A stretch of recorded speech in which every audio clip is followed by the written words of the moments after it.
RSS निश्चित रूप से एक जातिवादी संगठन है।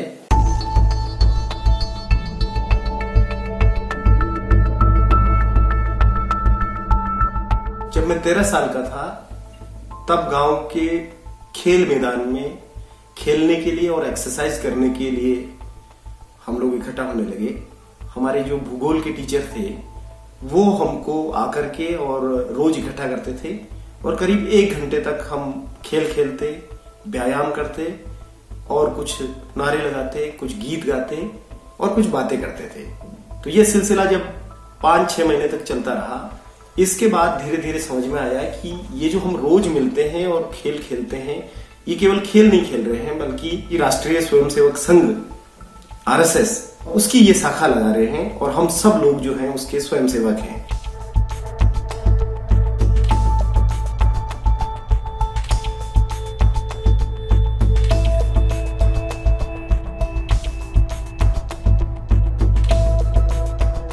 शुरू में अपने धर्म की, अपने गांव की, अपने समाज की, अपनी संस्कृति की महानता की बातें करते थे और ये बातें चलती थी कि किस तरीके से हमारा जो आर्य रक्त है वो बिल्कुल शुद्ध आर्य रक्त है।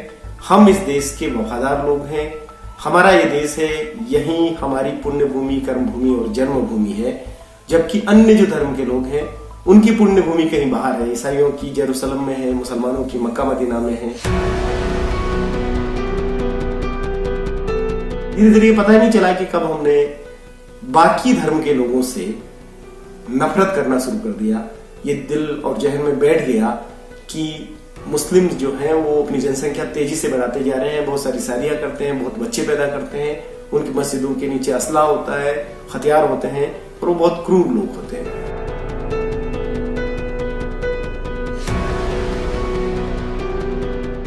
हम लोग जब निकले भीलवाड़ा से अयोध्या के लिए, अजमेर तक जब हम आए तो हमारे साथ तो काफी सारे भीलवाड़ा के जो आरएसएस के, विश्व हिंदू परिषद के जो नेता थे वो लोग भी साथ में आए। लेकिन जब अजमेर से हम लोग अयोध्या के लिए निकले, लखनऊ के लिए ट्रेन पकड़ी हमने, तो वो लोग हमको ट्रेन में बिठा करके और वो लोग नीचे रह गए और हम लोग ट्रेन में बैठ करके रवाना हो गए।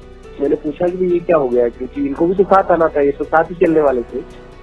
तो तब ये कहा गया कि ये वापस जाएंगे और लोगों को भेजेंगे और इसके बाद ये सीधा हमको अयोध्या में मिलेंगे। रास्ते में जिस ट्रेन के डब्बे में हम लोग थे, क्योंकि ज्यादातर तो हम ही लोग थे कार सेवक, लेकिन उसमें कुछ मुस्लिम मुसाफिर भी यात्रा कर रहे थे और क्योंकि उनको देख करके हम लोगों को बहुत आक्रोश था कि ये वो लोग हैं जिनकी वजह से राम जी का मंदिर नहीं बन पा रहा है और ये लोग आराम से यात्रा कर रहे हैं और हम लोग जो भगवान राम के लिए जा रहे हैं, हम लोगों को खड़े खड़े इसमें यात्राएं करनी पड़ रही है। तो एक तरह का बिल्कुल उनको देख करके जोर जोर से नारे लगाना, सौगंध राम की खाते हैं, मंदिर वहीं बनाएंगे, भारत में यदि रहना है तो वंदे मातरम कहना होगा, ये सारे नारे लगाते हुए और बहुत उनको दूर दूर से देखते हुए ऐसे बिल्कुल आत्मबलिदानी जत्थे के रूप में, इस भावना के रूप में हम गए। लेकिन बीच में ही टोंडला स्टेशन पे गिरफ्तार होकर के और आगरा स्टेडियम जेल, जो एक अस्थायी जेल थी बहुउद्देशीय स्टेडियम में, उसमें 10 दिन रहने के बाद में मैं लौट के आ गया।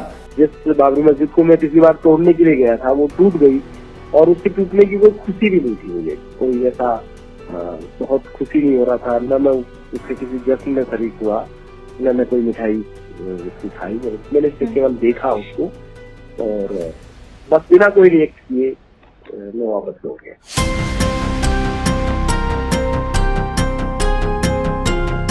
कार सेवा के बाद में हमारे यहाँ पर मंदिर सौंपो या गद्दी छोड़ो एक बड़ा आंदोलन हुआ। उस आंदोलन में 2 लोग मारे गए और उन मारे गए लोगों और अयोध्या में मारे गए लोगों की अस्थियां लेकर के जब अस्थि कलश यात्रा मेरे घर में आई और उनके लिए जब हमने खाना बनाया तो उन लोगों ने हमारे घर में खाना खाने से इनकार कर दिया। ये कहते हुए इनकार कर दिया कि बाकी जो साधु संत आए हुए हैं वो नहीं जानते कि ये दलित स्वयंसेवक का घर है और हम ये खाना पैक करके यहाँ से ले जाते हैं जो बाकी जगह पर जाकर के खाएंगे। लेकिन उन्होंने वहां पर खाया नहीं बल्कि उसको फेंक दिया। और जब ये खबर मुझे मिली उसी के साथ ये एक टर्निंग पॉइंट था जिस दिन मैंने आरएसएस को पूरी तरीके से छोड़ दिया। तब मैंने सोचा कि मुझे इस धर्म में नहीं रहना चाहिए जिस धर्म को बचाने का और जिस धर्म की महानता का गुणगान आरएसएस करता है। और उन्हीं दिनों में मैंने धर्मांतरण के विकल्पों पर सोचने की शुरुआत की। चूंकि आरएसएस की पूरी जो मेरी ज्ञान था उसमें यह था कि सिख, बौद्ध, जैन ये सारे ही जो धर्म हैं ये तो हिंदू धर्म के ही पंथ हैं, छोटे छोटे संप्रदाय हैं, तो उनके बारे में तो बिल्कुल उन विकल्पों पे सोचा ही नहीं।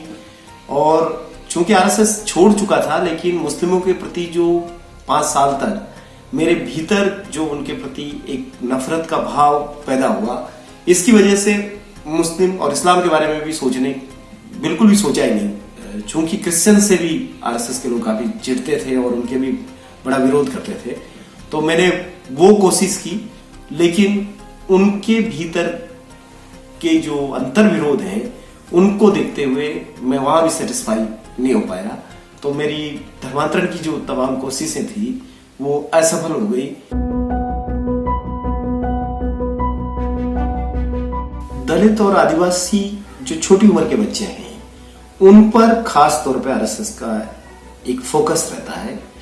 जिनकी कोई आइडियोलॉजी नहीं है, जो अभी समझते नहीं है, उन बच्चों पर पूरा फोकस रखा जाता है। इन बच्चों को शाखा में ले जाना शुरू किया जाता है और उनको बड़ा मान सम्मान के साथ पुकारना, बात करना, उनके घरों तक जाना। दलितों को अपनी जो रिहाइश की बस्तियां हैं, वहां जो पड़ोसी मुस्लिम रहते हैं, उनके साथ जो उनके छोटे छोटे झगड़े हैं, उन छोटे छोटे झगड़ों को उभार करके उनको आगे बढ़ा करके, इसी तरीके से जो आदिवासी विस्तार हैं वहां पर जो क्रिश्चियंस मिशनरीज हैं उनके खिलाफ आदिवासियों को भड़का करके आरएसएस इनको लामबंद करने का काम करता है। आरएसएस निश्चित रूप से एक जातिवादी संगठन है और आरएसएस के कैडर को अगर आप देखेंगे नीचे से लगा करके ऊपर तक, ज्यादातर लोग 95% आरएसएस के जो वर्कर हैं वो दलित विरोधी मानसिकता के हैं, आदिवासी विरोधी मानसिकता के हैं, डॉक्टर अंबेडकर के विरोधी हैं, अंबेडकर के बनाए हुए भारत के संविधान के विरोधी हैं।